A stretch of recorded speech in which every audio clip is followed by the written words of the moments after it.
Time to do another brake test.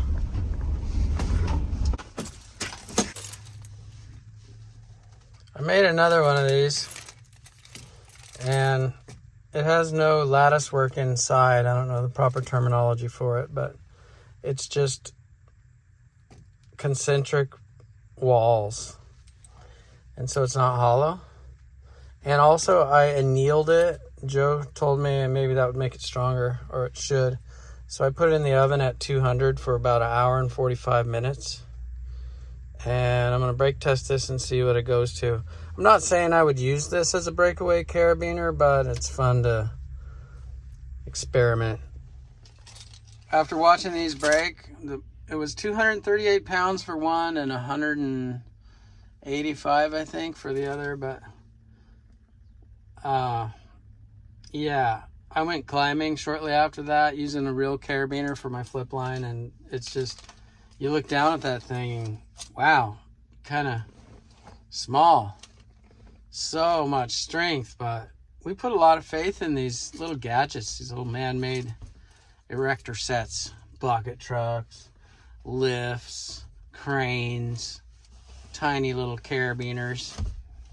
But I was kind of taking them for granted, like they were so tough. And now after I broke this weak one, I'm afraid of the strong ones. Do you know what filament that is? Is it PLA? PLA matte. It's not as strong as the other stuff. PLA matte? The green stuff you had will be stronger than this. Ah, dang. Likely. So I'll have to make one out of the green stuff. Yeah. I think the matte has some like non-reflective particles added that don't actually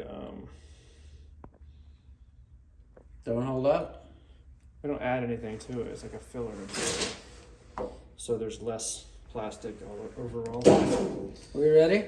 Yeah. 255. Is that the oven one? Yeah. How did it break? So it still didn't. Oh, it did break the. No? Yeah. It broke the outside of the hinge. Oh, it broke the hinge. Yeah. And there. And I'm not sure which one broke first. Yeah. I would say this one broke first. Otherwise, that would be different. I think it did. Well, I'll try the green stuff.